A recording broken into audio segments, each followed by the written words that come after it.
Hello and welcome back to Football Manager. We have made it to the Fulham game on the 22nd of December, prior to the Boxing Day game against Newcastle United. No major news other than we've sort of had a resurgence in form, in that we've actually got some form now. The last game you would have seen would have been somewhere around here.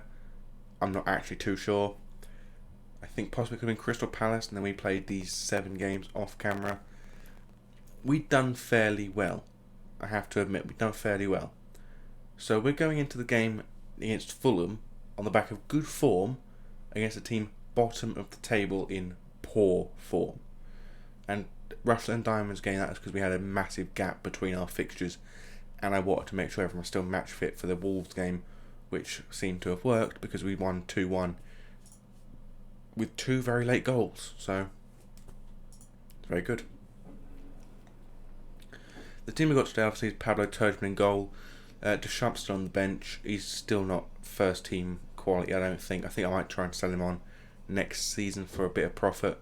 Erdogan at right back because Kadu is injured. We've got centre backs Clark and Tuanzebe with Sahajovic at left back. Midfielders Ben Thompson, Iban Nato, with wingers Declan Johnson, Dennis Johnson and Glazen, with Roberto Lopez as an attacking centre midfielder with Louis Barry up front. I don't know where I got Declan from. I'll be honest with you, I don't. Tommy Doyle is not playing today because of a suspension, but that's all fine. I think we'll still probably get through this game fairly well. We are playing with an attacking mentality against the team because I think against Fulham it's deserved. I mean, they're a team bottom of the table, poor form, 2 wins from their first 17 games. I think playing with an attacking mentality is justified in that situation. But in saying that, they have got a strong team. Let's say that media giving a lot of credit to recently, because they have, after our recent upturn in form. Lots of praise has been given to these boys, and a lot of it is justified. But hopefully we can actually continue the praise on by beating this Fulham team, and it appears that we are dominating this game. 8 shots to 0, 3 on target to 0. We got a throw in now on the edge of their box, Sahajovic to take it. Long throw into the middle, headed away by Fulham though, and cleared quite far into a Turbe. And are you going to tell me that their first shot on goal ended up okay? I was very worried that their first shot in the entire match would end up with them scoring a goal. I'm not asking to be creative after this corner kick's taken. Oh, that was lucky. We are on a knife edge there. 2 shots and they've already had the 2 closest efforts we've seen all match. And I'm not exactly sure what that play was meant to be for. Clark could have easily headed that ball into the corner of the goal, but decided instead to aim it for Glazen at the far post, who ended up actually missing. Fulham now with a free kick, actually headed away by, I believe that was Clark, onto the path of Iban Nato, who clears it quite a far distance. But Louis Barry then tackles the Fulham defender, only to have an incredibly poor shot to their goal. It appears that Fulham are dominating in terms of possession, but we are controlling the game with number of shots. So it's clear to me at least that the team is very well in midfield, taking the ball back off them when they're getting their attack started, but we're just getting our attacks in quickly, losing the ball, then defending for a little bit, get the ball back, quick attack, lose the ball, and go through it all over again. We're not keeping the ball, which some would say is a bad thing, but if you don't concede, if you have 10% possession but you win 1-0, you have won that match. Doesn't matter your possession, doesn't matter how many shots it took you to take it, but if you win that match 1-0, you win. As well as that, you could score 10 goals, but you'd only get 3 points. So it doesn't matter how well you do or how badly you do, as long as you score a goal or 2. Right, I'm going to make 2 changes. The first being Dennis Johnson off for Alvaro, because he's on a yellow card for 1, and for the second he's poor form, to be honest with you. And the second change is going to be Matthew Clark for Eduardo, a player who scored last game, so he's doing quite well as well. At the minute, we'll leave one extra sub in case someone gets injured and we need to make an extra change. We asked to be a bit creative now. Everyone is motivated. They're all inspired. Well, most of them are inspired at least, except for the 2 composed players that have only just come on. We are clearly controlling this game, and now we have a free kick on the edge of their box, taken by Louis Barry, who puts it wide of the post, but thankfully for us, Safa, the Fulham goalkeeper, not actually going to give it a chance to pronounce his name, did make it go for a corner kick, and Eduardo nearly converting from the corner itself. But thankfully, but unfortunately, it did not go in. The ball's crossed in from a free kick. Alvaro picks the ball up on the edge of the box and loses it out to the Fulham defender or attacker, Ferguson, who ends up getting very close to our box before having an audacious effort that goes well wide of the post.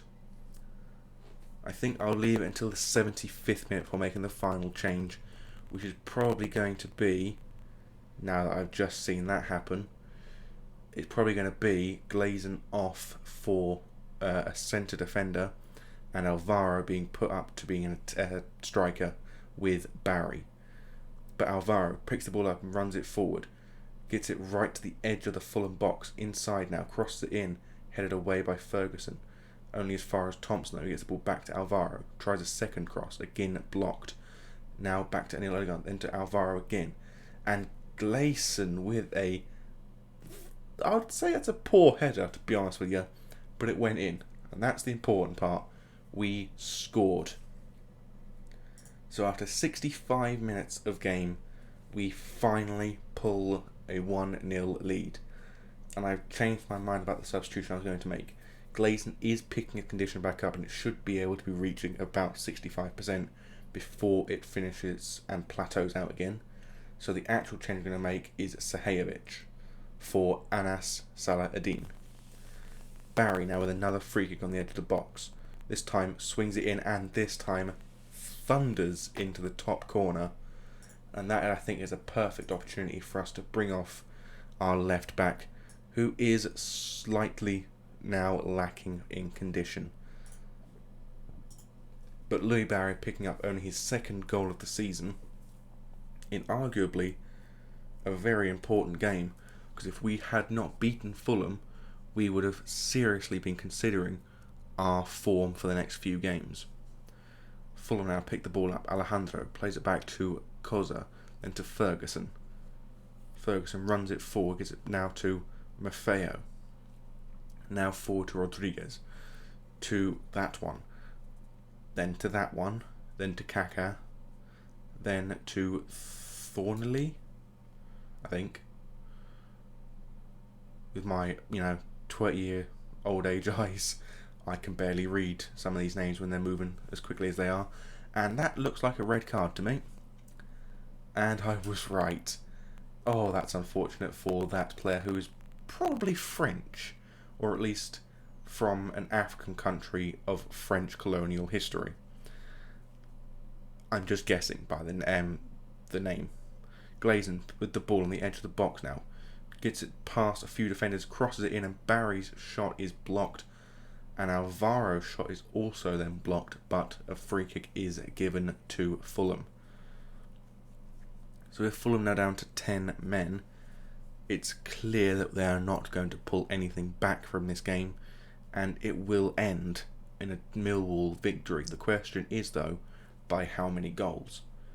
And even though we had 5 minutes of stoppage time to score another goal, we end it up 2-0. In a very, very dominant display. I have to admit that I am very proud of the way they played in that match. They had 5 times as many shots. They had probably around about 5 times as many shots on target as well. And clearly, they were the better team. Now, unfortunately, our next game is against Newcastle, the team that has just beaten Manchester United. I'm not expecting an easy win by any stretch of the imagination, but I'm hoping for a draw, at the very least, of course. apparently we were actually scouting that Kaka, who just played a game for Fulham. He looks fairly good, but I think at 22 he's a bit too old to bring in as a future star, and plus, as a striker, he's not going to get in the team. So I think he's probably discarded from the idea. I don't think, before I end this video, any transfer news that should be mentioned. I think I showed you Kelvin before. If I didn't, here's Kelvin. He's a Brazilian right back who is joining us on the 1st of January from Everton for a fairly substantial fee. We were given a large transfer budget for the January window that I spent in about 2 days. We were given that budget at the start of December and it was gone by the 10th. Yeah, not great with money it seems in this game. But we are bringing in Nenad Jovanovski as well for an initial £2.5 million that will then rise to £53 million over time. And in turn we have sold Emre Moore. He's not actually left the club yet, obviously he's still on here, but he's currently with the under-23s for Descent. Simple as that. And also Simone Giosue is going to be leaving to Catania in Italy, as he is no longer at a level with which he's developing fast enough. And speaking of developing players, one very important one that is developing very, very well is a Mr. Dieter Zahn, who's currently on loan at Tenerife, has doubled his value since the start of the season, and this season alone has scored 3 goals in the Spanish La Liga, 2 of which came against Barcelona. He's very good. Anyway, before the next video, which should be tomorrow, unless the Wi-Fi is still messing up, which I hope it isn't, this video should be out at latest Wednesday. If not Wednesday, it'll be Tuesday, hopefully. This video should be out tomorrow, which for you is Monday. For me, tomorrow is Monday. I don't know why I said it like that. What I meant to say was it should be out tomorrow, which is for me Monday, or for you today. Yeah, my brain doesn't work well on 4 hours of sleep, but you get the picture. But yes, as I say every episode, I bid thee adieu. Goodbye.